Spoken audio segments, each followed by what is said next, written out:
پاک پتن میں موسلادھار بارش کے بعد نشیبی علاقے زیر آب آ گئے ہیں۔ شہر میں 86 ملی میٹر بارش ریکارڈ کی گئی۔ انتظامیہ نے نشیبی علاقوں سے پانی کی نکاسی کے لیے ٹیمیں متحرک کر دیں۔ امداد حسین کی رپورٹ دیکھیے۔ پاک پتن اور گرد و نواح میں ہونے والی 86 ملی میٹر کی موسلادھار بارش سے متعدد سڑکیں اور نشیبی علاقے زیر آب آ گئے۔ انتظامیہ نے بھاری مشینری اور عملے کی مدد سے نکاسی آب کا آپریشن تیز کر دیا۔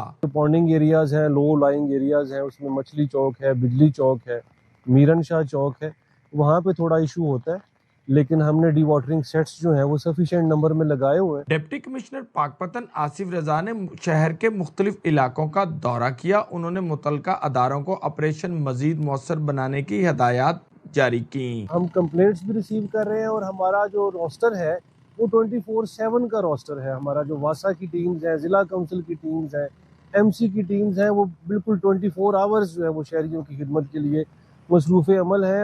یہ رین سپیل ہے، انشاءاللہ گزر جائے گا۔ شہریوں سے تعاون کی درخواست ہے، احتیاط کی درخواست ہے۔ انتظامیہ کے مطابق نشیبی علاقوں کی مسلسل نگرانی کی جا رہی ہے، جبکہ ڈی سی آفس میں قائم کنٹرول روم 24 گھنٹے فعال ہے۔ ہنگامی صورتحال کے پیش نظر تمام ٹیمیں مکمل الرٹ رہیں گی۔ کیمرہ ٹیم کے ساتھ امداد حسین، ایئر وے نیوز، پاک پتن۔ سوات میں بھی بارشوں کا سلسلہ جاری ہے۔ بارش کے بعد موسم خوشگوار ہو گیا۔ خوشگوار موسم سے لطف اندوز ہونے کے لیے سیاحوں کی بڑی تعداد نے وادی کا رخ کر لیا۔ مزید بتائیں گے شہزاد عالم۔ جی بالکل، آج تیسرے روز بھی سوات کی میدانی اور بالائی علاقوں میں بارشوں کا سلسلہ وقفے سے جاری ہے، جس کے باعث موسم نہایت ہی خوشگوار ہو گیا۔ موسم خوشگوار ہونے کے بعد ملک کے مختلف علاقوں سے بڑی تعداد میں سیاحوں نے خوبصورت وادی کا رخ کر لیا۔ انہوں نے سیاحتی علاقوں ملم جبہ، کالام، بحرین، مدین، پیزاگٹ اور دیگر علاقوں میں ڈیرے ڈال لیا۔ بالائی علاقوں میں ہونے والی بارشوں کے بعد ملک کے جو سیاح آ رہے وہ یہاں پر خوشگوار موسم اور وہاں کے پرپزا مقامات اور حسین نظاروں سے خوب لطف اندوز ہو رہے ہیں۔ بالائی علاقوں میں بڑی تعداد میں سیاحوں کی موجودگی کے بعد بالائی علاقوں کی رونقوں کو چار چاند لگ گئے اور بالائی علاقوں میں جو بارشیں ہو رہی ہیں اس سے خاص کر بچے اور خواتین جو ہے وہ خوب محظوظ۔ امریکی صدر نے سعودی عرب کے ساتھ سول جوہری معاہدے کی منظوری دے دی۔ امریکی اخبار وال سٹریٹ جرنل کے رپورٹ کے مطابق سعودی عرب کو توانائی کے شعبے میں جوہری ٹیکنالوجی تک رسائی حاصل ہوگی۔ امریکہ اور سعودی عرب کے درمیان جوہری تعاون معاہدے کی میعاد 30 سال تک ہے۔ جوہری تعاون معاہدے کی مالیت کئی ارب ڈالر ہونے کا تخمینہ ہے۔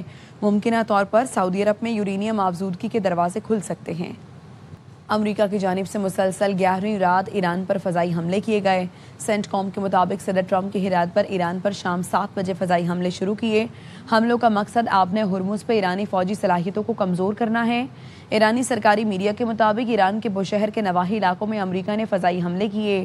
ٹنارک اور سیریک میں دھماکوں کی آوازیں سنی گئیں۔ کرم شاہ، بوشہر اور خوزستان میں دھماکوں کی اطلاعات ملی ہیں۔ تہران کے مشرق اور شمال مشرق میں فضائی دفاعی نظام فعال ہے۔ ہر ایرانی کشتی اور میزائل کو مکمل طور پر ختم کرنا ممکن نہیں۔ امریکی وزیر جنگ اور اعلیٰ فوجی کمانڈرز نے ایمانی نمائندگان کو بریفنگ میں بتایا، ایران پر دباؤ بڑھ رہا ہے، ناکہ بندی جاری رکھ سکتے ہیں۔ ایران کے ساتھ جنگ پر اب تک 37.5 ارب ڈالر خرچ ہو چکے ہیں۔ روس اور چین بعض سرگرمیوں میں ایران کی معاونت کر رہے ہیں۔ ایران کے جہازوں اور بندرگاہوں پر دباؤ برقرار ہے۔ تسلیم کرتا ہوں، ایران کے پاس اب بھی صلاحیتیں موجود ہیں۔ ہم نے ایران کو تاریخ کی بدترین صورتحال میں پہنچا دیا ہے۔ امریکی وزیر جنگ پیٹ ہیگزٹ کی بریفنگ کے دوران جنگ مخالف اراکین نے احتجاج کیا۔ جنگ مخالف اراکین نے ایران اور فلسطین میں بچوں پر بمباری بند کرنے کا مطالبہ کیا۔ برطانیہ نے ایران پر امریکی حملوں کے لیے اپنے فوجی اڈوں کے استعمال کی اجازت دے دی ہے۔ نئے برطانوی وزیر اعظم اینڈی برنہم نے امریکہ کو اڈے استعمال کرنے کی منظوری دی۔ برطانوی میڈیا کے مطابق امریکہ کو برطانیہ کے کچھ اڈوں کے استعمال کی اجازت دی گئی ہے۔ ایران مذاکرات چاہتا ہے، اب ہم نہیں چاہتے۔ امریکی صدر ٹرمپ کہتے ہیں ایران معاہدے کے لیے منتیں کر رہا ہے، وہ ملاقات کے لیے بےتاب ہے۔ ایرانیوں سے ملاقات میں کوئی دلچسپی نہیں۔ وائٹ ہاؤس میں لبنان کے صدر جوزف اون سے ملاقات میں امریکی صدر نے کہا، ایران کی سخت بحری ناکہ بندی کر رکھی ہے، کوئی جہاز نہیں گزر سکتا۔ ایران جوہری ہتھیار حاصل نہیں کرے گا۔ حوثیوں کے بحیرہ احمر بند کرنے کی کوشش کی تو ضروری اقدامات کریں گے۔ Until they're ready to meet in a meaningful way, we have no interest in even. Blockade is up. Nobody gets through the blockade. It's like a steel wall. We are doing very well. We are degrading them at levels that nobody thought was possible.